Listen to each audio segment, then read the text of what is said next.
Good evening, everybody. It's Monday, October 18th, 2021. My name is Mike Langford, and welcome back to another episode of DearBands Live, the podcast that explores the paths and stories of career-minded artists and music industry professionals. For joining us on YouTube, please remember to like and subscribe to help support the channel. A little piece of trivia. My guest today was the first guest ever on episode 1 of DearBands Live. A little over a year ago, I went live with a few topics roughed out in my notebook. Some friends tuned in, leading to one graciously accepting an invitation to join me on the show that evening, after they finished doing the dishes. It was a good chance to catch up, but also discuss how things were going for a working musician dealing with the current state of restrictions and lockdowns here in Ontario, Canada. A year ago, if we only knew what we were in for. Where was I? Ah, yes, my guest today. Canadian alternative folk singer-songwriter who's just recently released a new album called Landlocked, available now everywhere you get your music. Please welcome our guest today, Luke Michielsen. Luke. Hi, Mike. Thanks for having me. Thanks for joining me again. Yeah, here I am a year later. A year later, just over a year later. How have you been? What's new? I've been well because I finished recording my album since I've last seen you, probably in November, December of 2020. I got like a new MacBook. You know, that's what all musicians always need to do to finish their albums. And yeah, over like December and January, I just got down to business, recording all my own vocals for the album. And yeah, we finished it up I think we were mixing by March, and yeah, doing revisions in April. And I think it was mastered maybe by May. And then it just came out on this past Friday. Sounds amazing. Just wanted to say that Working Man and Harris is a Dream are my picks on the album for anyone that's curious, but listen to the whole thing top to bottom. It's a great record. Thanks. I'm curious, when you were finishing up tracking the record last year, when we hit the beginning of this year, were you thinking, okay, I'll just kind of wait a little bit so we can get live shows back and then put the record out? Or was that even part of your plan at all? I kind of didn't really think that like live shows were going to be a thing like around. So basically what I'm saying is I didn't plan for it. And instead I went through with this idea that I've had like kicking around for like 5 or 6 years, which is to somehow incorporate my music along with a hike on the Bruce Trail, which is like this 900-kilometer trail from Niagara Falls, Ontario to Tobermory, Ontario. And so I came up with this hiking tour idea so that it, like, no matter what, like I could be out there hiking, and I wasn't going to get my shows canceled. Right. So I had something to count on. And then, but I think even now I don't have that many like in-person gigs. Like I've got one coming up in Muskoka on Friday. I thought I just booked last minute, Lake of Bays Brewery for their Oktoberfest. And then I'm doing like a live stream CD release or album release on Thursday, October 28th with side door access. And then, which is like a pretty cool thing that I'm using for the first time, which helps you host live concerts. And then, yeah, I do have a couple in-person gigs booked like for December. But yeah, I'm still kind of waiting to see what happens with restrictions and stuff. Okay, a couple things I want to ask about. So it was a Bruce Trail hiking tour. So yeah. For anyone that's not familiar with what that might mean, did you just walk and then decide, hey, this is a good place to play a song? Or so it's like this huge idea that never really got focused in any further than what I'm about to tell you. So I ended up just there's 9 different sections, right? So instead of just, trying to hike the whole thing, which would have been way too grueling and wouldn't leave enough time for promotion, I decided to just do one hike in each of the 9 sections. So, and then I didn't really plan how far I was going to hike before the tour, but I ended up hiking a total of 75 kilometers. And so that was like cumulative. But the goals were, number one, just spread the word about my album. So I called it the Landlocked Hiking Tour. The album is called Landlocked. I did some live streaming from the trail where I performed songs, or one time even on Hamilton Mountain, I just recited the lyrics of Harris's Dream because I didn't have my guitar with me. Logistically, it turned out to be a lot harder, but than I planned, because another goal was to record a video performance, one in each section of the trail, and then also create like some field recordings of the songs, which, admittedly, I didn't quite get them all recorded, but I have ways to kind of make up for that. And then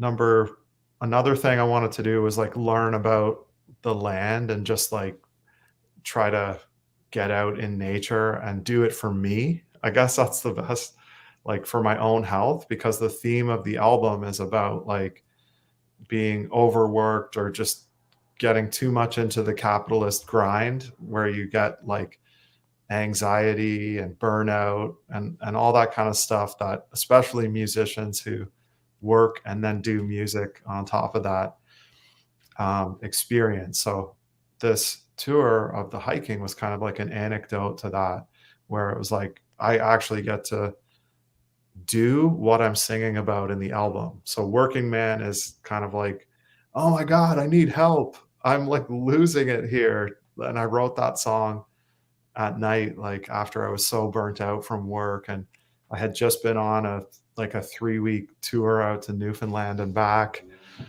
And then literally 2 days later, I was like back at the guitar shop working and like teaching guitars. And it's like I had no recoup, like no time to recoup. And then I also raised some money for the Mohawk Institute in Indian Residential School. It closed in the 70s, but they're renovating it to make it into an interpretive center. So I ended up, instead of like selling tickets and all that, because I had already crowdfunded my album, I decided to do something for charity. And yeah, I think it's a great initiative because we're finding out about all these unmarked graves and the horror that the Indian residential school system was and has caused. So what else was my goal? See, I can tell you though, the idea was much bigger and I still can't say. No, I love all this, what we were talking about. But one thing I wanted to touch on, a couple things I wanted to go back to, but just talking about burnout.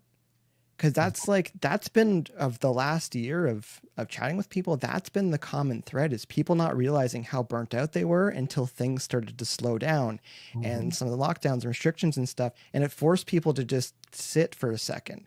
If you're able to do that, because not everyone was able to, but if you're able to do that, you're able to just kind of, especially with musicians, because as you're saying, you work usually, and then you're trying to fit music into every other, nook and cranny we have in our lives. And it's like when those shows and touring that was all taken away from us, or even just recording for some people who are used to go to a studio and get together, or rehearsals, when that was taken away, they kind of had these gaps in their schedule now, and they could kind of slow down for a second. And, when you talk about the part of the record being about burnout, it's like, yeah, that's what Snapshot for a lot of people. Yeah, I think I don't know. And I even just look at like how the economy's going, and like the housing market is just like through the roof in Kitchener. It's like I saw some stat that where I live here in Kitchener, Ontario, it's as expensive to rent as it is like in London and San Diego or whatever, which is just, yeah, it's bonkers when you think about some of those things. Getting tougher to cobble together a living, like that's why I started, I got into teaching, just so maybe I could earn a little more when I'm actually putting in my work hours. Whereas I loved working at the guitar shop, but I found like I would have to put in maybe a full extra day of work a week to kind of earn the same as I can as a supply teacher. One more thing about Burnout and the idea with the hiking tour. It seems like last year a lot of people were discovering the outdoors because we couldn't go indoors and do a lot of stuff. Like some malls were closed, couldn't go to the theater, concerts weren't happening. So people actually getting outside. So when you talked about doing the hiking tour, I'm just like, that makes a lot of sense. But when you were talking about it, something you actually just really wanted to do, so it kind of didn't matter if we had these lockdowns or not. Yeah, no, like later I pitched it as like, it's a pandemic proof idea. And then like people who know me are like, you have been talking about this for like 4 years. It had nothing to do with the pandemic, but well, I'm glad it came together. I did have one question too. You talked about some logistics. What were some of the logistic issues you ran into with that? So I guess just like the first day I went out and I had planned to do a live stream on Instagram, and I was going to I got my friend Lindsay Walker, who's a musician from Edmonton, to join me on the live stream. And we were just kind of chatting. And then, when I went to set up my data, like the reception was like 1 bar of 3G or something. And then I was like, like kind That's of not going to work. Pretending that, it didn't bother me that I hadn't planned that well. But anyway, we did it, and some people still saw it and said that they enjoyed it. And then I guess just like I didn't realize to bring 2 phones because I had like a GPS map system on my one phone. And then I was also trying to do like Instagram stories and take video, and like my phone was just draining. And so then by the second day, I like borrowed another phone from my brother-in-law, and that like became my photograph and video phone, even though I didn't have data on it. So it was just kind of like making sure like you have enough devices, enough battery for like a 15K hike where you're posting 20 stories. Cause I did like Instagram stories all the way along. And then as it went on, I just started like, I would post the story like once I got home, like once I got to Wi-Fi, I would like make it all on the trail and then post it later. So, and then, yeah, just trying to like record the songs. Like sometimes it would be windy, or like I guess like my regular studio mic stand wasn't really good enough for a rocky surface, and then it fell over and I almost like broke my mic. That's not good. I think I like snapped like my camera tripod holster thing on the first day. And so just stuff like that. And then actually just ending up feeling exhausted, like when it was supposed to be. You're relaxing. Yeah. So like that also, I wasn't too hard on myself. If I was like, you know what, like I can't forget to just enjoy this. And if I'm going to only capture like a few live performances, then that's fine. But there was one day that really worked out well. It was up in on the Bruce Peninsula at Lion's Head. I did like a beautiful hike in the morning, and then in the afternoon, I found this nice spot on the trail close to a parking lot, and it was like the temperature was just right, and it was like in a little wind protected area. Yeah, so my true vision like worked out one of the days. No, it's tough. It's tough when like you're at the mercy of the elements, and also too, it's funny because like we take data and like cell reception for granted, and it's like you don't know until you go into the woods far enough where you don't have reception anymore, and now you're like your GPS doesn't work, or like it can wreak havoc on all your plans when everything revolves around this working. Yeah. So, Oh, no, I was curious if if you're filming stuff and then just post it later, or if you're trying to go live, because I know what it's like when you try to go live and you don't have the data for it. yeah. So I did end up doing one, two, three.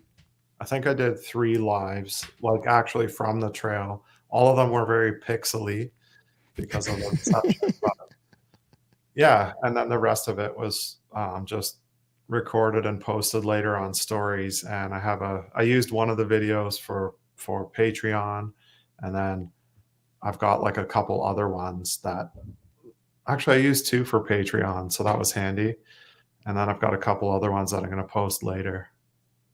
Um, while we're on that topic with Patreon and crowdfunding your record, how have those two platforms been for you last year? Well, I think kinda how we were talking about, like, when the pandemic hit, it opened up a lot of extra time for me. Um, Going back to the burnout thing, I actually kind of reached, um, like, a real bad state of burnout in the spring of 2019. So, like, almost a year before the pandemic, that's, like, when I decided, "Okay, I have to change jobs, and, like, I gotta do something," 'cause I couldn't even, like I couldn't really keep it together very well. Well, not with much joy. Like, I was just had no joy in my life. So when the pandemic actually hit, like, I had just changed over to start, like, I got on the supply list and I was starting to supply teach. Then the pandemic hit and it was like there was no work for teachers for, like, all the way until September 2020, from, like, March 16th. So I all of the sudden had all of this free time. And it was then that I finally had the time to put my Patreon together, like, decide what I wanted to do. And I know there was a lot of people that wanted to support me because they know, because I had lost a lot of gigs. I usually do about 40 gigs a year. And, that really affected my income. So, yeah, I have 30 patrons. I pretty much got 30 patrons within the first couple months. And then I stopped promoting it at that point because then I got so much into my album, like trying to finish my album again.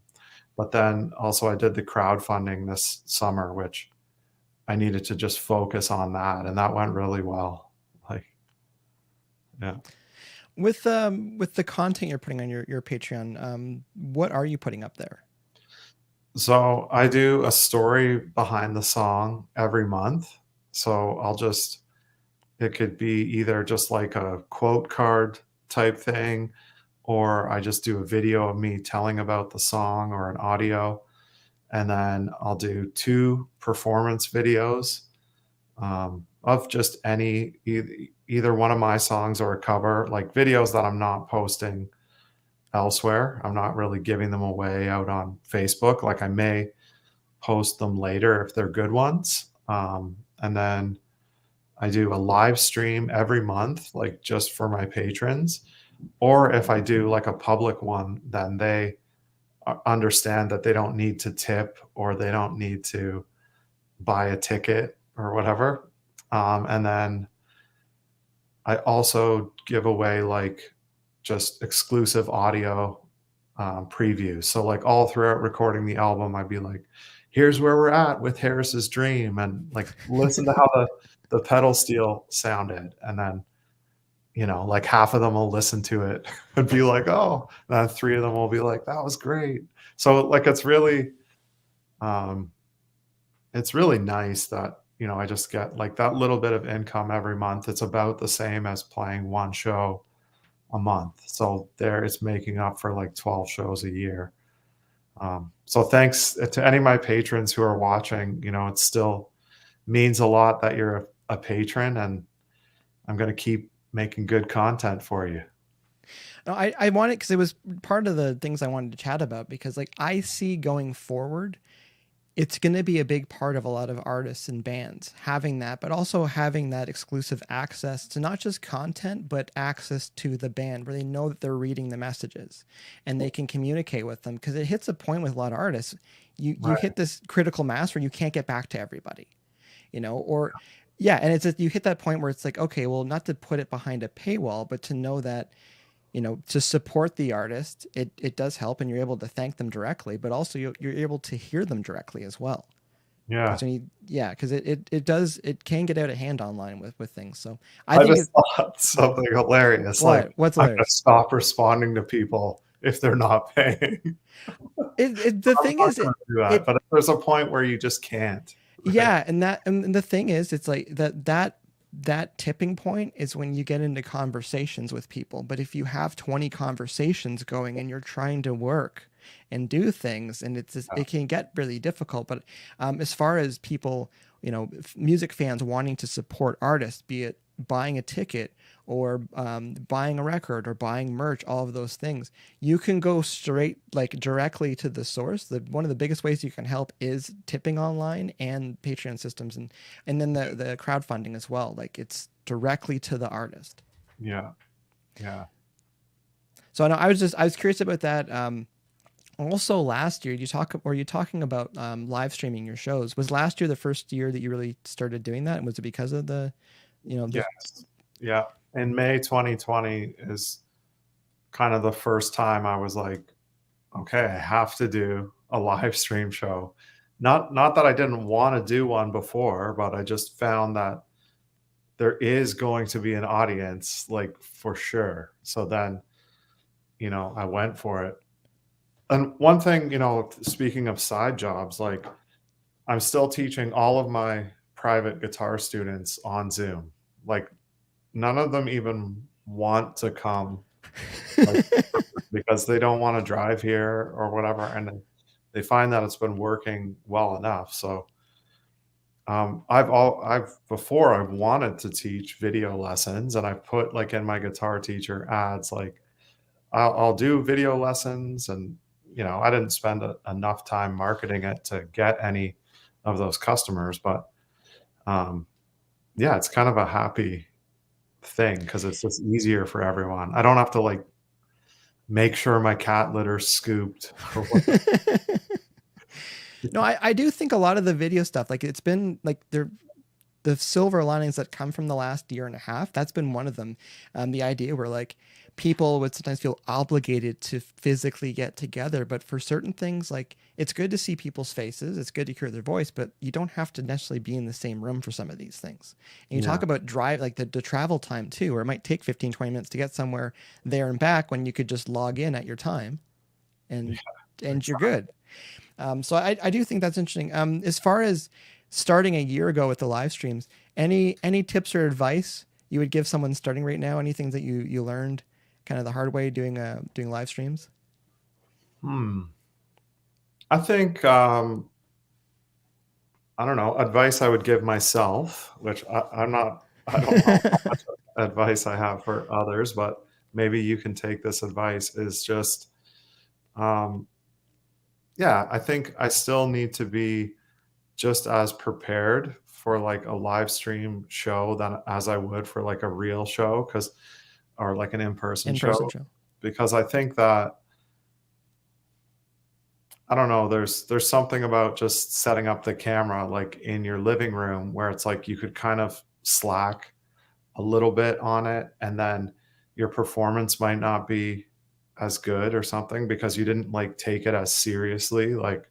Okay, I have to make sure I'm rested, make sure that I've rehearsed my songs well. Oh, there's my cat. Yeah, and because I found sometimes if you start seeing, okay, there's only 4 people watching, especially with the at first when I was doing it, I think I had 70 fans on or whatever, which would be as big as my biggest house concert, right? So I'm yeah. Oh, hey, Garrett, how's it going? My cousin's here. So yeah, I think just not to get discouraged if there's just only 4 or 10 people or 20 people, that it doesn't really, just know that you can post it, you can leave it posted and people will come and watch it later. um, wow, I don't know if that's good advice, but No, I think that it is good advice, because it's one of those things, yeah, like with streaming, because like we can see right now how many people are there, but at the same time, if you're just playing off how many people you think are watching, and if that's affecting your performance, like I don't think that's great. Like obviously we can get more energy with there's a bigger crowd there, sort of thing. But one thing you just mentioned, the idea where like it's done and it's still posted and you can leave it up. There's a lot of content that can come out of these live shows, these live yeah, performances. You played 10 songs, 12 songs, you can chop them all up, throw them up on YouTube later. You can grab little snippets and post them around their socials. There's so much that can come from it. Or the other thing too, it's like when people poke their head in online, because that was a big thing last year with everybody live streaming at one point. Like yeah, everyone was going live, like, several times a week. And when people just scroll down on Facebook and see something is there, or YouTube, and they hop in, if it doesn't look like there's a lot of energy, or, it's not the coolest kitchen party to be in, you're like, all right, well, I'm going to go somewhere else. So yeah. it is important. And there is a learning curve to that for sure. Um, But I think Equipment.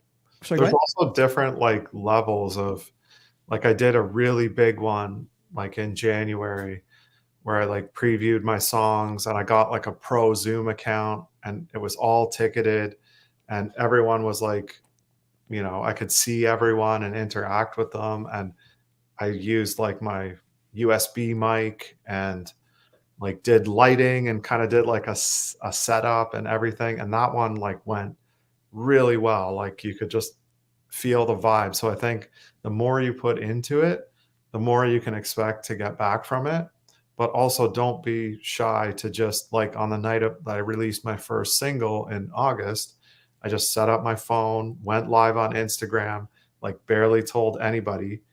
And, and then I was like, surprise, my single video is out right now.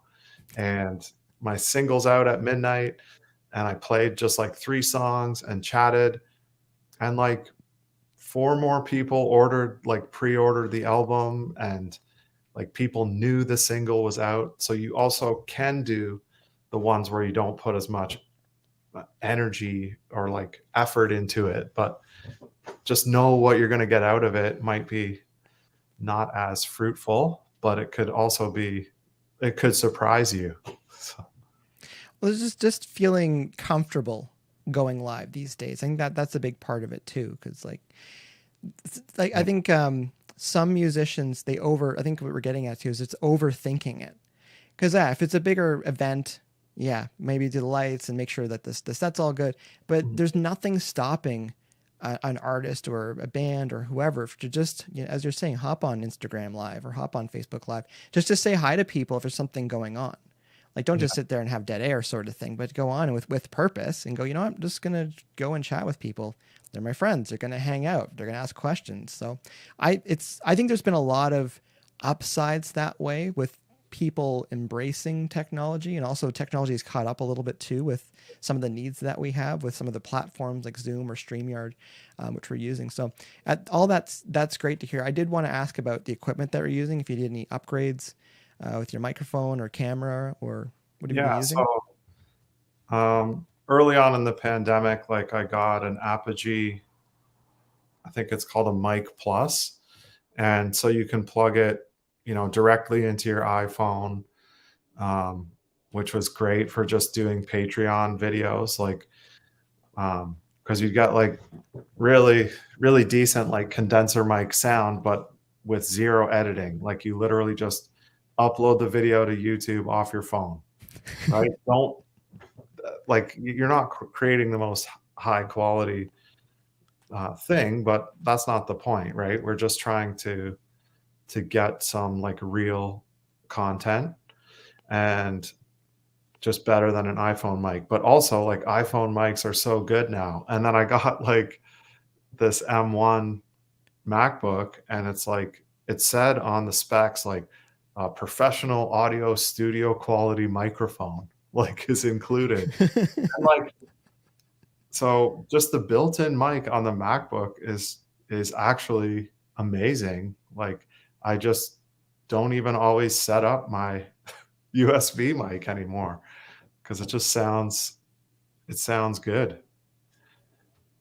It's good. It's good when the equipment, the gear, the technology, it's been simplified a little bit where you can just go. Because that's one of the things too we talk about with not to plug any companies that need some advertising, but with iPhones, like the camera's fantastic in it, and the microphone is fantastic in it.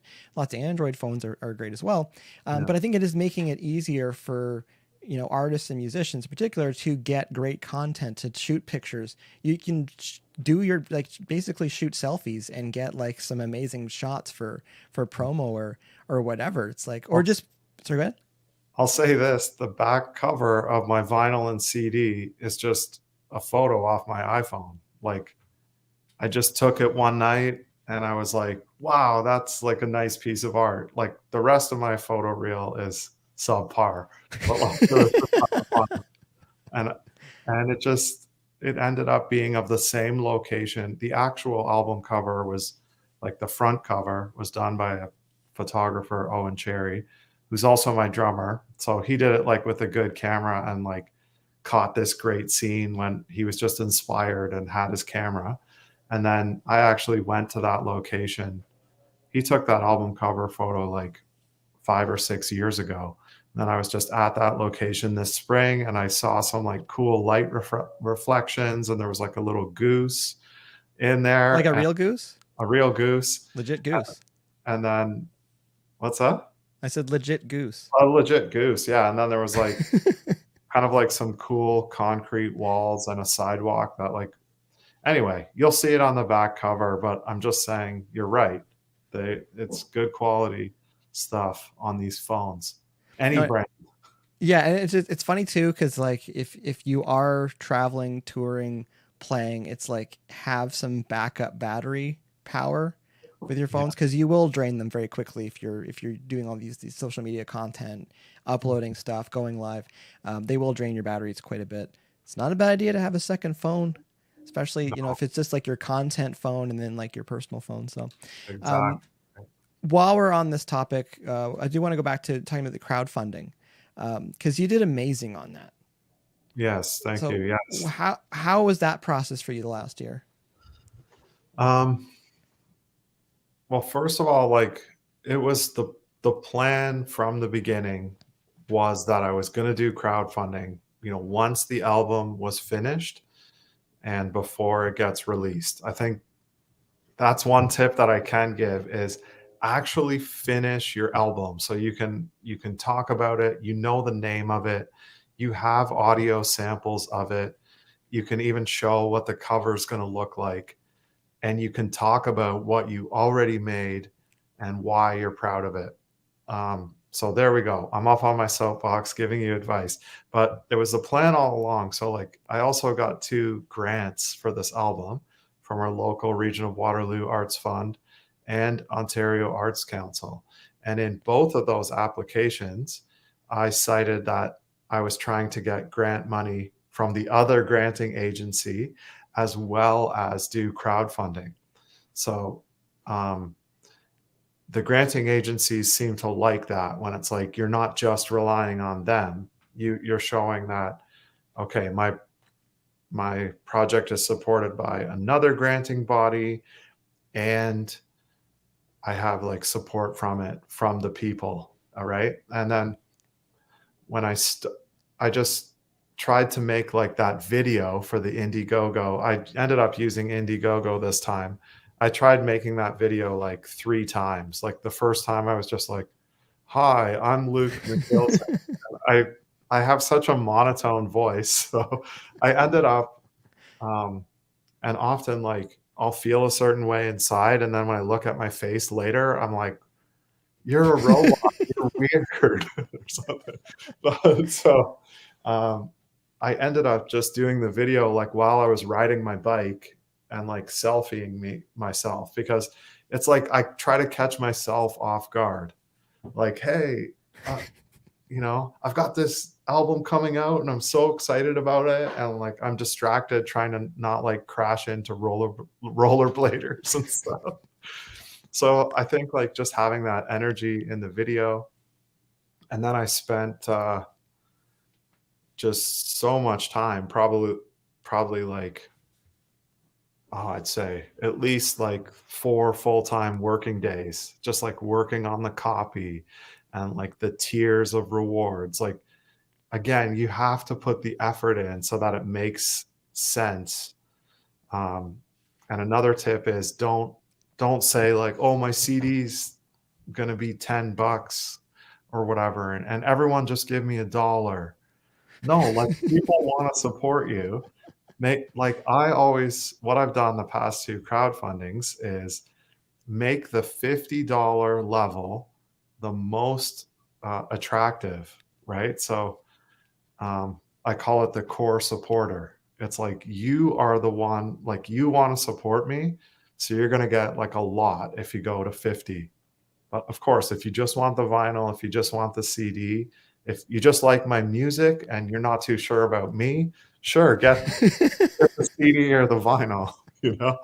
But the $50 level has like bonus acoustic tracks, vinyl copy and CD copy, and you get like a thank you in the digital lyric booklet.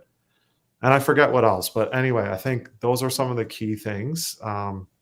Try to make like a higher priced item that it is like attractive, and try to focus on that. And then from there, it's literally like I make a list of like, anyone who supported my crowdfunding, I had you on my hit list. I had like a list of 300 people who I know have bought my CDs, or, of course, I send it out to my email list, like do a paid ad on Facebook, talk about it like almost every day. But also it's just like texting that person, hey, I know you want to support me, like not in a spammy way, just like, I know that you want the vinyl because you got it last time. And they're like, yes, of course I do. And then you always get those surprise ones who buy like a live concert and they give you like $400 or $600. And then you're just like, whoa, it's such a rush. So I ended up raising 7,900 on that from 121 supporters. No, it's awesome. Just a couple things I want, because there's a lot to unpack there.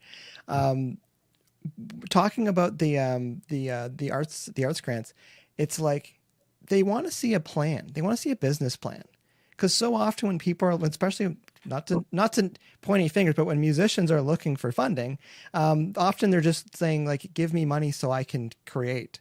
But the other thing that I wanted to bring up, you mentioned finishing your album and then doing your crowdfunding, but I see it as pre-sales. I see it as like the record's already done. You found a way to do that. Everything that comes in helps you either do marketing or tour support. Like, it's extra money that you can do something with. Because Factor, that's a big thing. A lot of artists think, oh, I'll just get some money and I can make my record. It's like, even the juried sound recording for Factor, a lot of it's marketing. I think like 2/3 of the money is really marketing money. And when bands don't have, or artists don't have an actual business plan or business model or what they're actually going to do with it, it's like, well, no, you're not going to probably get the money, sort of thing. So I think that's really important to tell artists that, like, don't just look for money so you can make a record.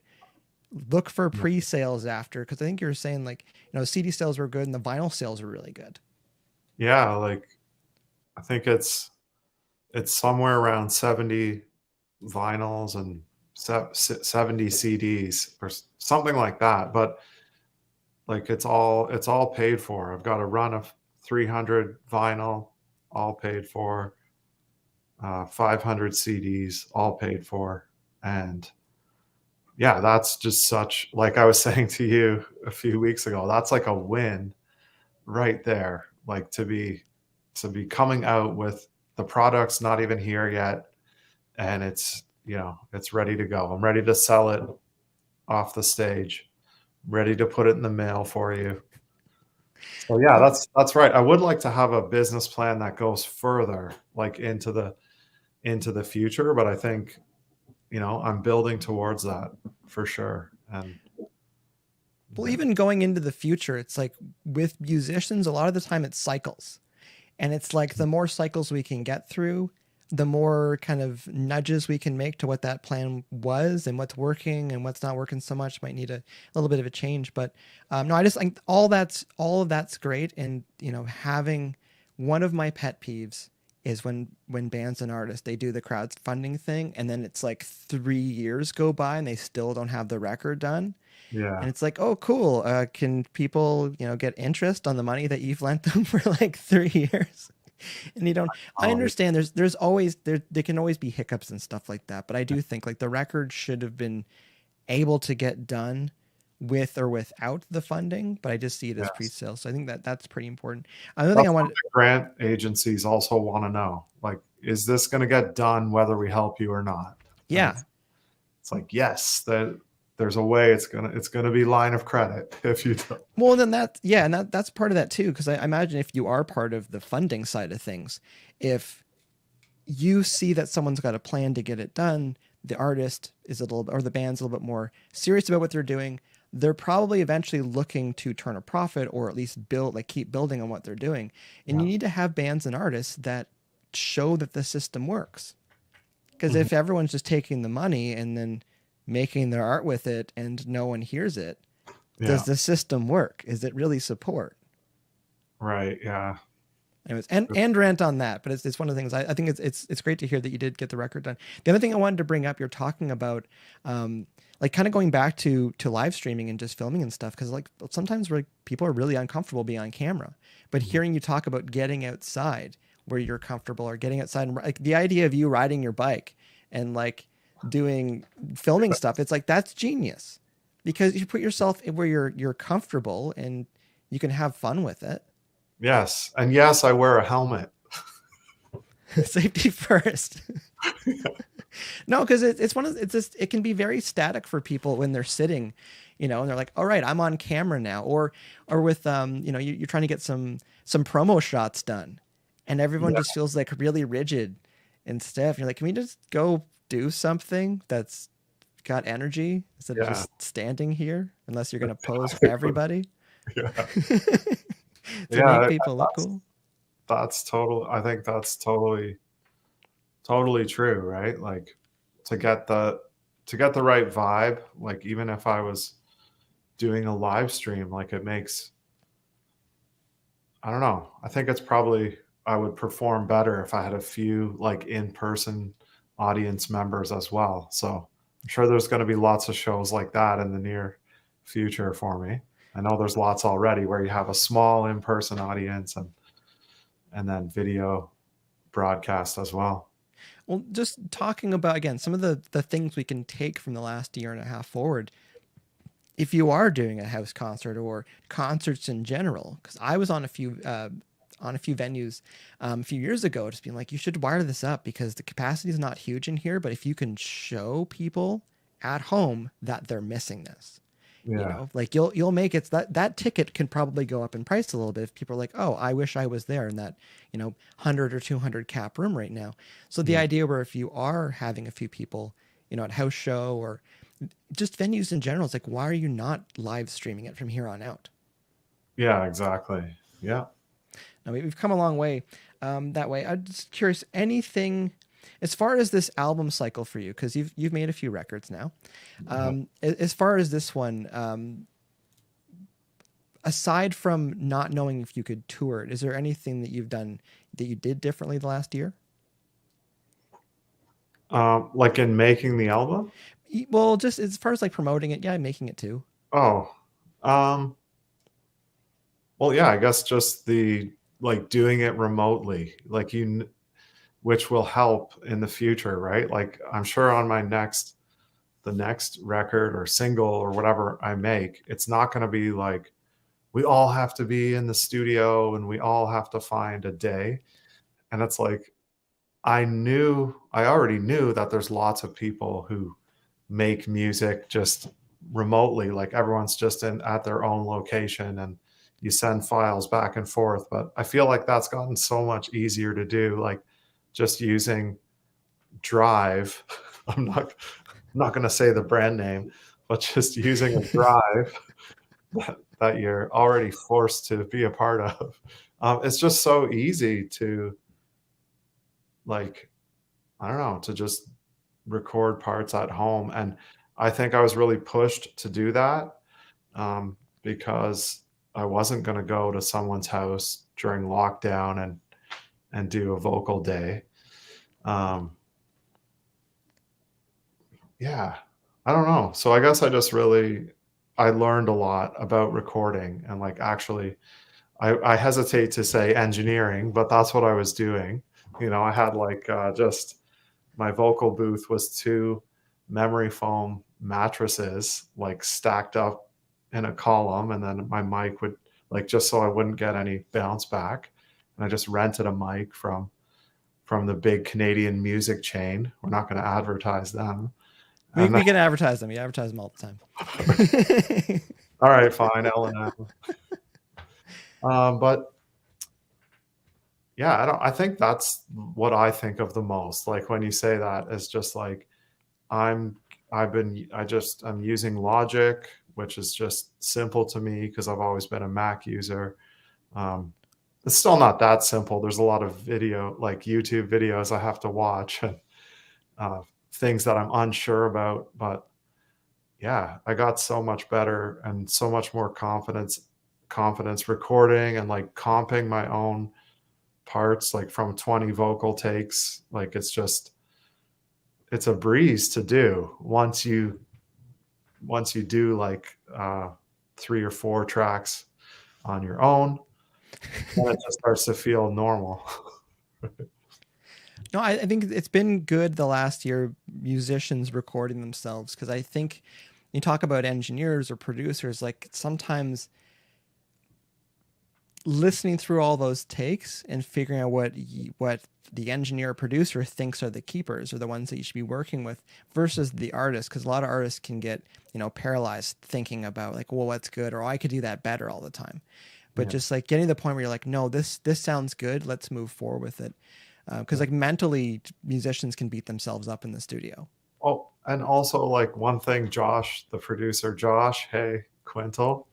One thing that I would do like my best comp of like a vocal take, and then we'd jump on Zoom and I would present the screen, like the Logic session, and we'd go through and like we would both listen, and then he would be like, okay, what other takes? Like he would help me like brush up the final edits and like still hear things that I didn't hear, and help me out that way too. So it's not like there was no filter on me and there wasn't that extra level of Luke, you need to do better. But there were like, I think it did allow me also okay, the actual studio vocal takes that I did before the pandemic, I tried it twice. And one day I did a full day of vocal tracking, but I was like all congested. And I just wasn't giving my best performance, but like I felt like obligated to use the whole day because I was down there and I was paying for it. I like went all the way to Hamilton, and Josh came out on a train. It was all these logistics.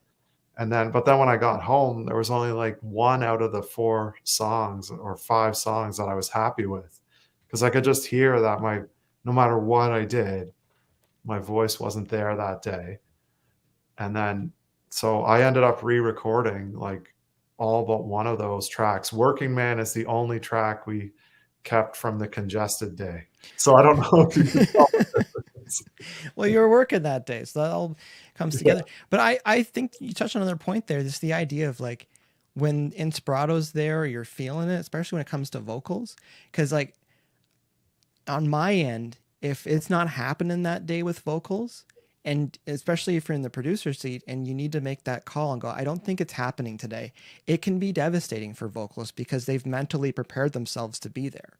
Oh, that's funny, Langford. I gotta interrupt you because I'm brought back to all the albums I made with you. Luke, I don't think it's happening today. Well, I was never disappointed because we always went for ramen.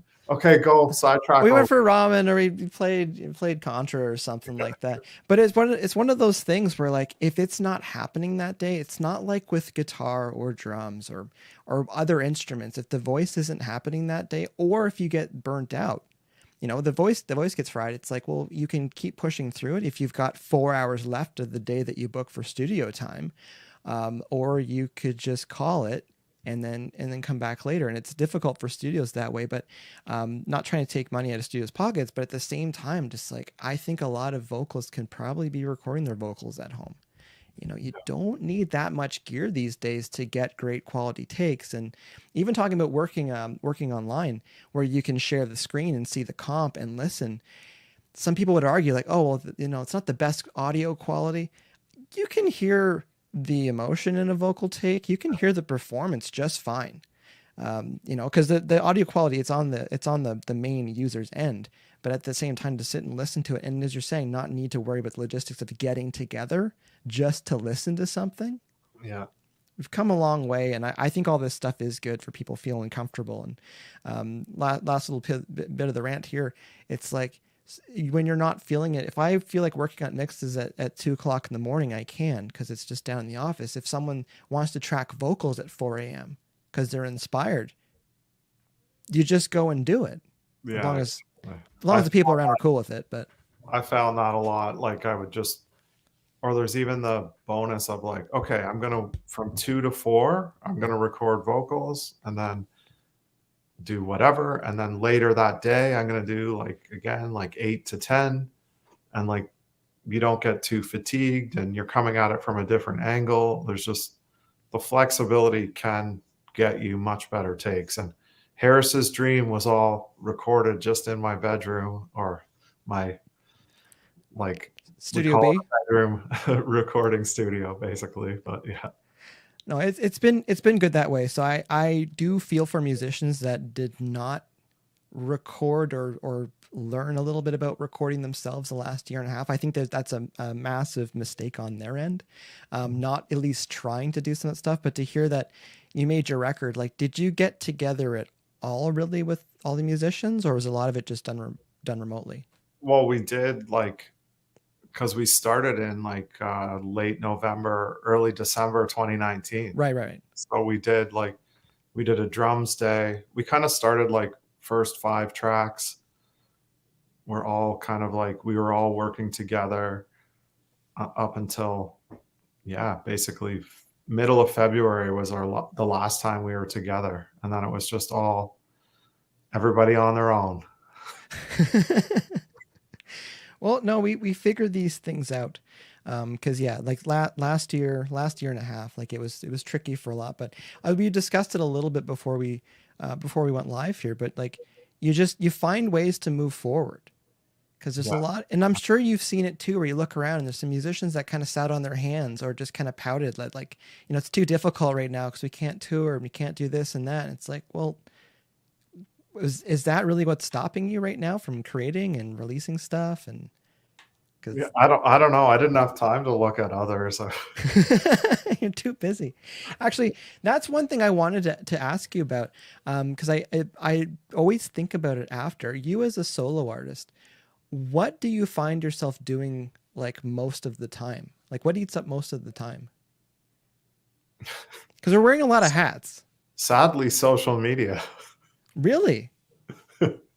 I don't like musically though, like, I guess promoting shows, like, if I think even during the pandemic a little bit, like promoting live stream shows. But I did take a lot of time like away from social media in the past couple of years, because I was doing that at my guitar job as well. Like, I was like a social media manager, and then I was doing social media for my own music as well. So I really, really slowed down on that. And I think I spend them, like, I don't know, like right now I just feel like I've only just been playing my songs. Like, when I'm out supply teaching today, I'm just playing my songs. I'm definitely not in a writing mode right now. So that's why you kind of caught me at a a weird time where it's like, well, I'm not doing any music. Well, you are. You're promoting the record out. Yeah, but like, kind of. Well, I was doing like recording, several times a week, and from kind of like, I guess, for 6 months there, like before the summer. And then all summer, I've been just working on promotion. Like I'm working with this publicist, Sherry Sinclair, and I'm working with Josh Quintel, who's the producer, because like he also works for arts and crafts. So he has kind of that, sees a little bit behind the curtain of like Some what's insight. going on with. So I'm always kind of like coached by them on like, okay, here are your 4 tasks for the week. You have to give us like your full length bio, your 100-word bio, your 50-word bio. You have to do a song by song description of each of the 9 songs on the album, and 2 overall quotes about the album that are going to be used for like radio plugs and when we send it out to publicity. You need a whole like get that first single video done, like make a music video. And I'm just like, oh God.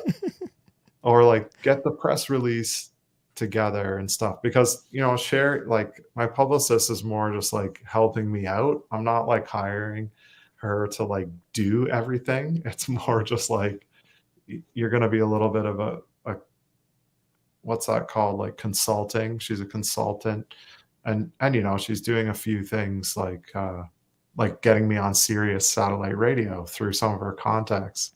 So big things, little things, silly me.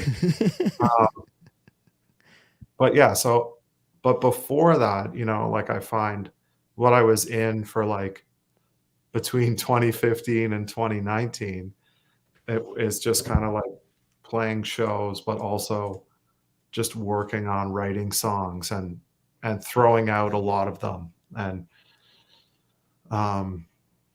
that's what I do. Like I throw out 80% of the stuff I write, and then I keep the 20% and put it on an album. So I think I'm going to start changing that though, so I can speed up the cycles a bit, because I'm finding like I released in 2014 a full album, which I put everything into. And then 2017, I just released a single. And then the plan was to release the album in 2020, but that got delayed by a year. But, I would like to get another single out there, before the end of 2021, and like start working on the new album, next summer. Try to speed up the cycle a bit, because I'm starting to notice that like with streaming and just, you're right, like each cycle you learn a little bit more about how to promote yourself, and every time I do a cycle I pick up like new people into my snowball or whatever, into my world. And I could see that if you don't keep spinning it, even at a slow tempo, you're not going to pick anyone up. So, well, it was Daniel Ek from Spotify. I do believe that's his name. He was saying he wants artists to release more singles more frequently, and in chunk of the industry is thinking every 3 or 4 months a new song is good. And when you think about having, for easier math, 12 songs on a record, if you're putting a song out every 4 months, it's like that's years to get enough songs together to put an actual record together. But to kind of go back to talking about the crowdfunding, and you're talking about the different price points, it's like give the core fans what they want, but also giving the core fans the premium product, because you can still put your music out, but it's so much more than the music, because they are supporting you as an artist. So the idea where you can put singles out for probably the better part of, a year and a half, 2 years, and then put the package together with the record, and the core fans will still support it. They'll still buy it. But the music's still out there. And as you're saying, just having that snowball going to pick up more fans, like all of that makes sense. It's just, it's difficult to wrap our heads around, like not making a record sometimes. and just putting Yeah. putting a song out and putting a lot of you know, not to say put pressure on one song for 3 months or 4 months and hope people like it, but you know, you talk about, you know, getting rid of or putting 80% of the songs you're writing on the back burner. I think it's easier to kind of weed out and figure out which song you actually do want to put out, because also timing could be a big thing too. Just the climate of society, or if something happens, you go, okay, I think this song would be good in the next couple of months, and be able to record it quicker as well, because you're just focusing on the one song. Yeah, be a bit more nimble, like with it, because I think I kind of did that with my Berlin single, which was my single in 2017. It's about how the city of Kitchener got its name. It used to be Berlin, and then in 1916 they decided to change it to Kitchener, and it's kind of just like this local history. So the song's about like changing the name of the city back to Berlin, just because I think it would be cool. It's kind of like it's a funny kind of like, in a way it's a protest song, but I actually don't care at all like about the outcome. Like I don't really have my heart behind it. But anyway, it was on the 100-year anniversary of the change of the name. So it was kind of like in the news at that time. And I was like, okay, this is kind of like a very specific song. And I didn't really see it like fitting on a concept of an album. Like unless I do all historical stuff, which I could be myself doing. The historical tour. Yeah. So, but there's still something about like releasing an album, and like, I kind of like, you know, I love to hate Spotify, but also I'm like obsessively checking like, how are the album streams doing? I'm so excited that people are streaming it on Spotify. And I know, you know, I've heard your views about Spotify. You're quite vocal about them usually, which is like, hey kids, you got to play the game. Am I right?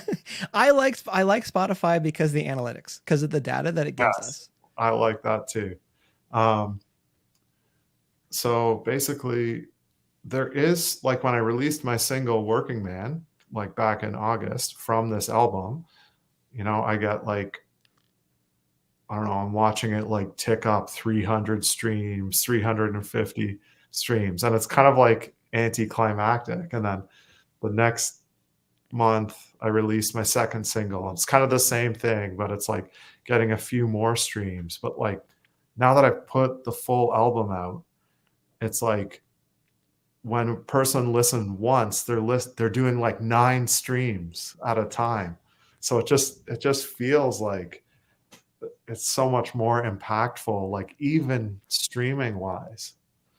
There's a little bit of a gamification for artists looking at the analytics from streaming platforms, because we do get a little bit of dopamine when you look at it and go, oh, it's going up, we're getting extra followers, or getting on playlists. And it's just like, because playlists can make a huge difference with people just getting access to it. I'll say a lot of the new music and new bands and artists I hear, it's from artist radios stations on Spotify.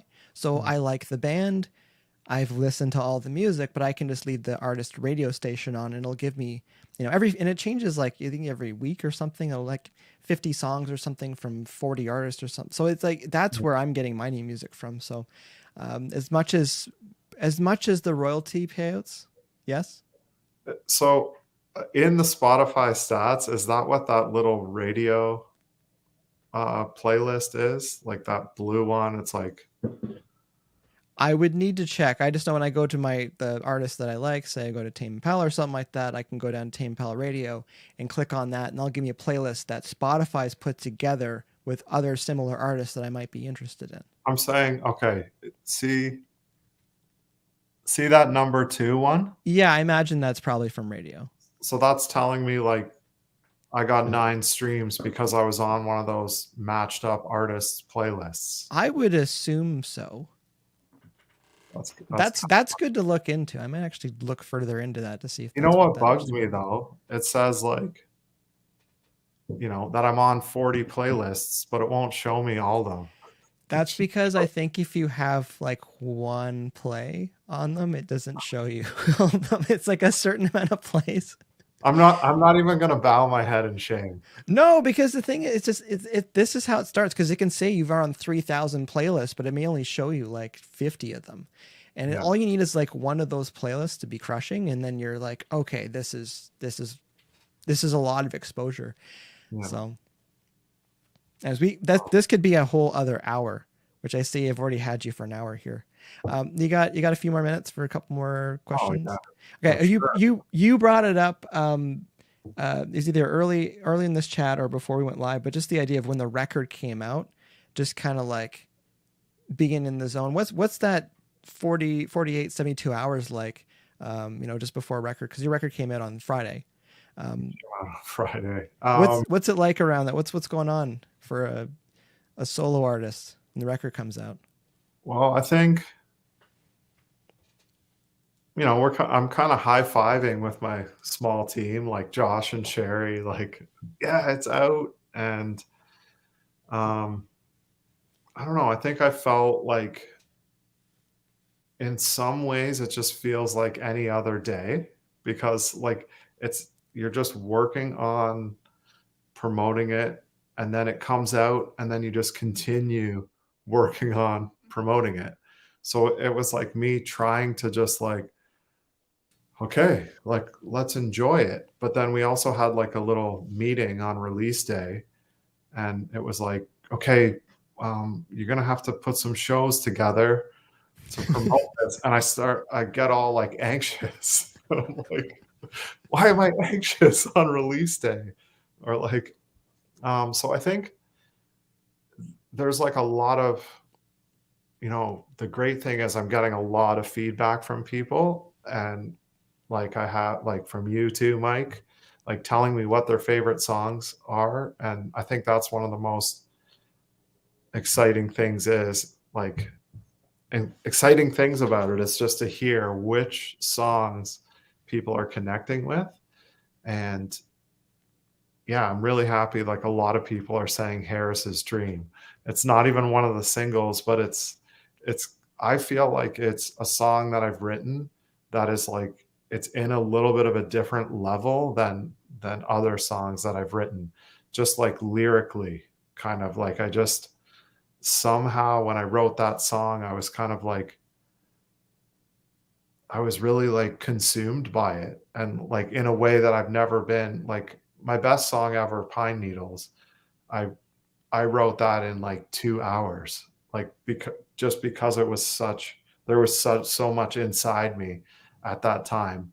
But Harris's Dream didn't like come from a personal experience. It came from like reading a novel and then writing about that. But I got consumed for like a week, which is a long time for me, where I'd like go into my writing room and like just add like another lyric, and like then like come back to it the next day and add like 2 more lines. And I was like so careful with it, like with every part of it. And yeah, like I loved it, and I'm like so proud of it. And then to hear that, like I didn't think people would like it because there's no like shocking chorus. There's nothing to it. It's just very boom, boom, boom, boom, boom, boom, just very even keeled.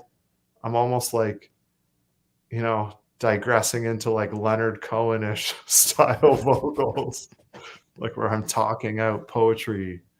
And then, yeah, I don't know. I'm so excited about that. That's what I'm most excited about, because it's not flashy. It's just, I don't know. It's a good song and sounds good. And when I listen to records on first listen, whenever something kind of catches my attention, I look up, because I listen to stuff when I'm doing things. That way, if something does catch my attention, it's like, okay, I need to know what this is so I can remember it. And then I'll listen through the album again, and I'll listen through it again. If the same songs that are catching me, I'm like, okay, that's my first impression was correct on the things that I liked about it. But no, it's a good tune. It sounds great. So, and again, too, it's one of the things where you see it online, you can see what's reacting with people, because the numbers, they don't lie on there. You can see when Yeah. people are listening to one or two songs, or if they're listening to the whole record, like you can see it with the data.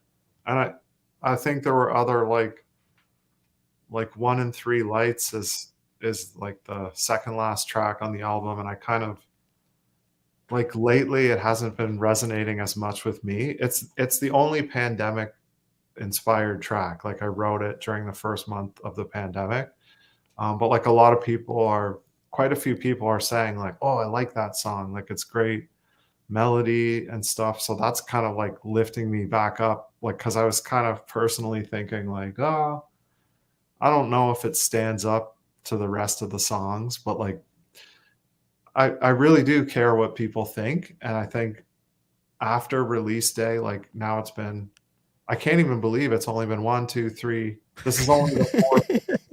It seems like a month, like I've gone through a month in my mind of like, how are people going to react? And there's so many people who haven't even heard it yet. But like, number one, I'm happy with how many people are like listening to it, because it's like the biggest reaction I've ever had on a release. So I think it means that I did the work that I did to promote it and that we did to promote it, like really helped. And then, yeah, I do feel like happy now and relieved that it's like, yes, a lot of people are hearing it, a lot of people are liking it. And so now I feel happier than I did on release day. There's a lot of tension that builds up to that, when the release actually happens for record. From my experience, it's like the record comes out at midnight, usually on our streaming platforms, and then I'm up all night changing over socials and like Yeah. updating, and then like it's 5 in the morning, and like I really should go to bed, and then you wake up at 7:30 and you're right back to it. It's tough because there's no, not to say you can't plan ahead for some of this stuff, but just like there's a lot of things to do, and again, you're wearing a lot of hats. So it's like if you're not hiring all these people on to take care of all this stuff so you can just go to bed, it's like we're staying up working on it. This is all I did.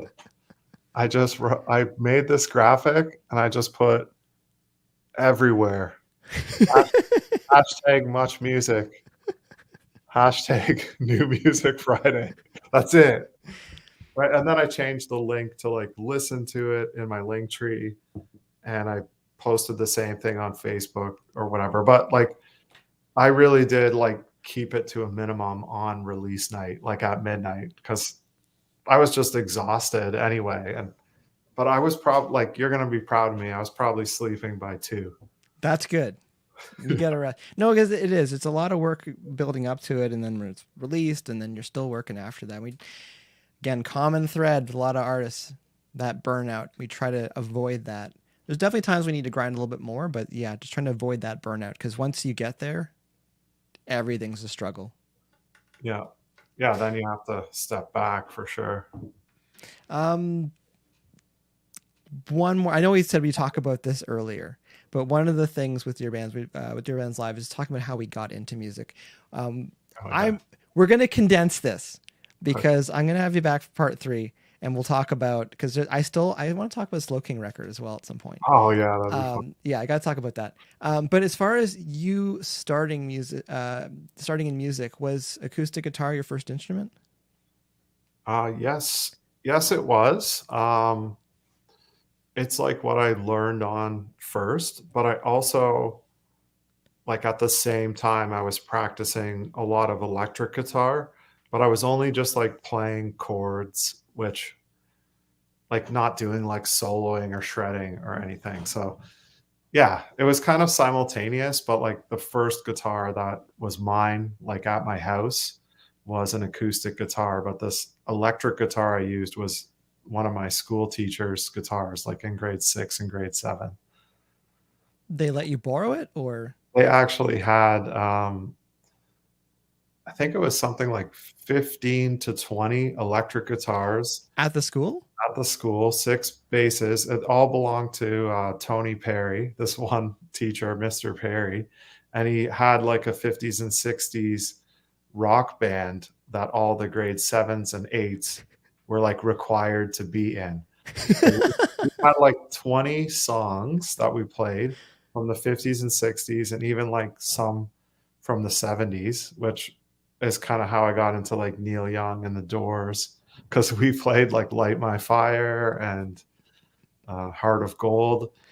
Like being in this band is actually how I started singing. I was in grade 7.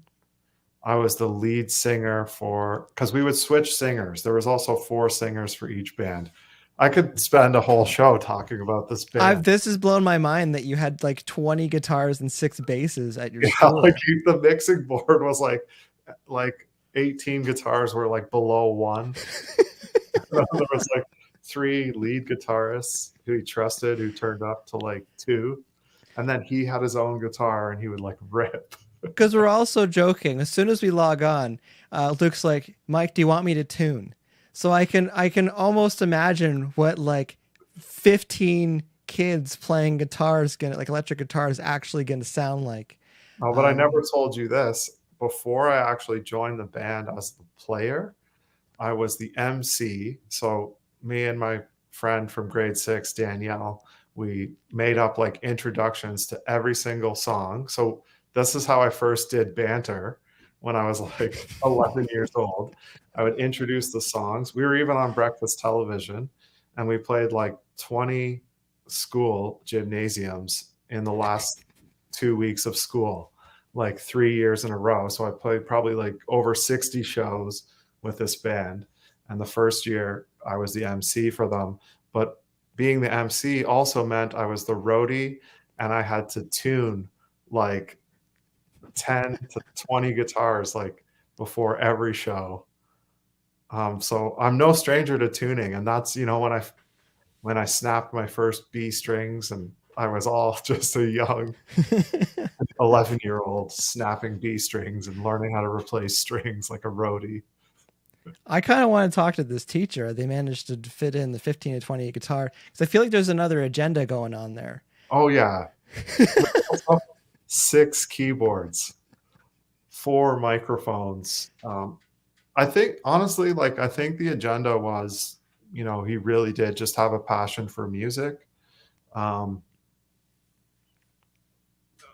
don't know. Yeah, honestly, what could it have been? Maybe because he wanted to be a principal. Like he did go on to be a principal. So I don't know if that was something like to build up his resume, but I think you can be a principal without doing that. That's starting a giant rock orchestra.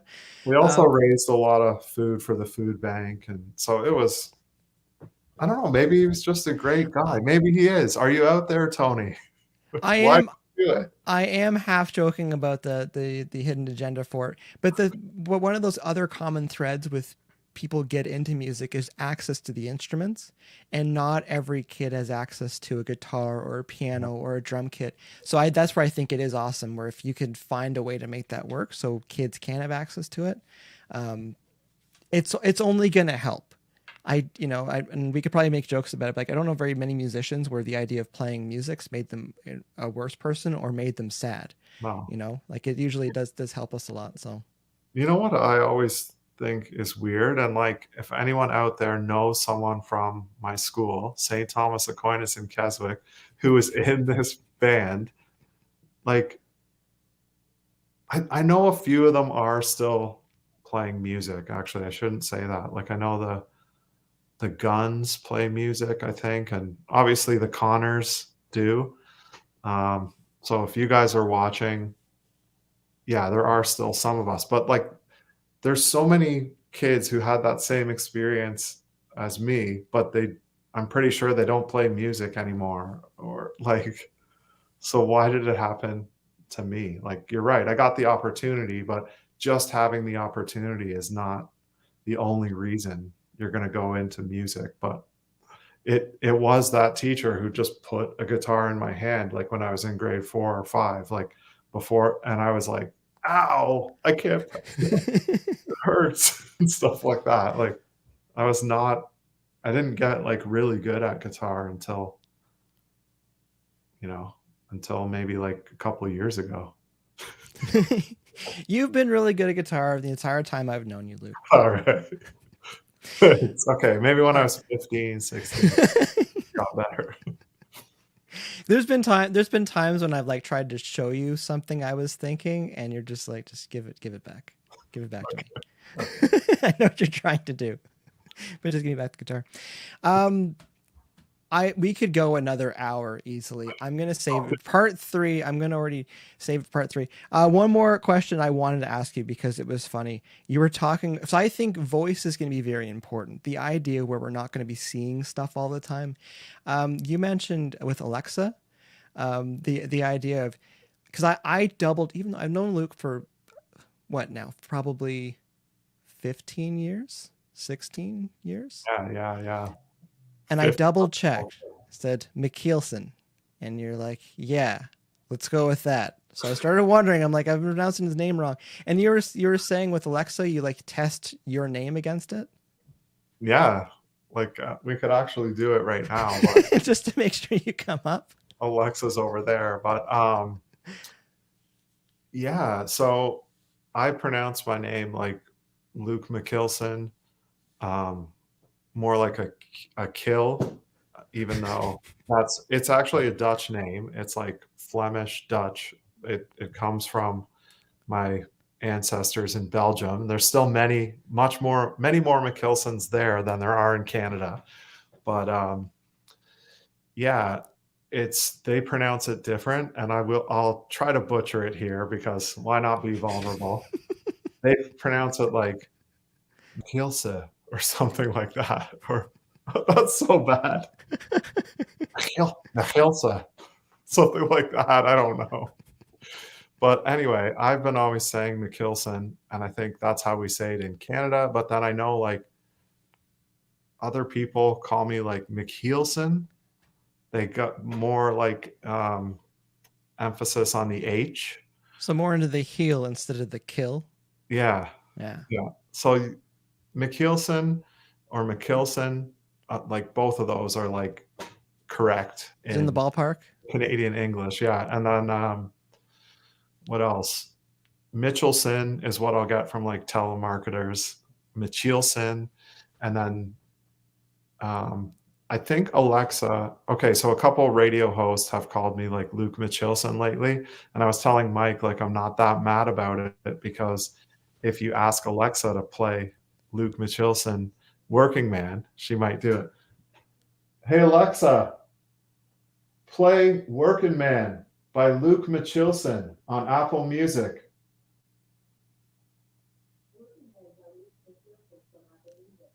System works. She got it. Working Man by Luke Michielsen on Apple Music. So you can say Luke Michielsen. I'm fine with it because the voice, they're going to recognize it. But eventually, when does that flip over where the computer understands how I pronounce my name? Like, what level of notoriety do you need for that?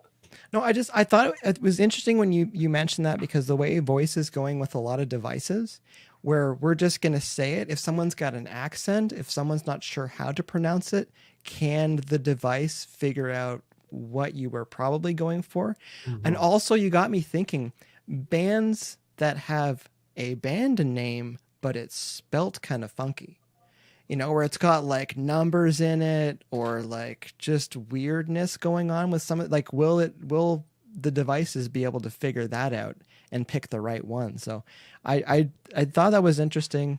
I do find the humor in it. Do see the humor in it, but I'll tell you one thing. Before this single came out, Alexa would not recognize it. Like my name, I would be like, play Pine Needles by Luke Michielsen or whatever. Like she wouldn't even get it. So I don't know what's happening. Like when you put something new out, they give her some more information or what? Well, there's more stuff that's going to be in the internet to do the searches and stuff. True. So one of the games, a couple of my friends we try to like spell things as incorrectly as possible to see if Google will still pick it up. So it's interesting, like that information's still in there to go, I think you meant this, and I found 800,000 responses in a fraction of a second that is actually what you're looking for. But I thought it was interesting when we were chatting about that earlier. Wait, With the I one have thing. to try the next test. All right. Alexa, stop. Alexa, play Workin' Man by Luke Michielsen on Apple Music. She got it. Still good. But she said by Luke Michielsen. Alexa, stop.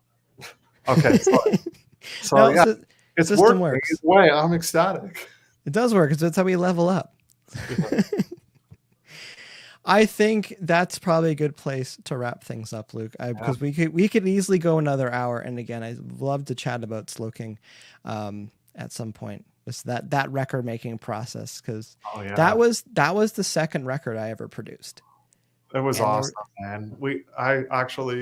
My friend Sean was playing it at his pool like this summer when we were out at his pool, and I was like, holy shit, like I was putting a lot of gas into those vocals. There was some moments on that record, because I was thinking about it today because you mentioned it on Facebook, and I was like, yeah, it's Looking record. It's good record. I'm proud of the work we did on that record. Yeah. Oh yeah. Because I won't give too much away, but just like early stages of trying to make records in studios, a lot of it's we work when we can, and then working from different cities because we can't work remotely like we've been able to the last year. So there was a lot that went into a record like that, but I'm still very proud of what we were able to accomplish. And again, I met you in the process.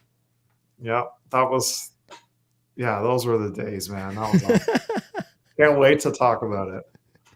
Next time, I'm booking you in advance. Okay. Anything else before we sign off? Yeah, if you want to see me do a fairly well produced live stream, come to my album release show. It's at 7 p.m. on October 28th, and you can find tickets in my Instagram bio, which is at Luke Michielsen. And you can also find it on my Facebook wall, Luke Michielsen Music. And damn, I need to update my website. Okay.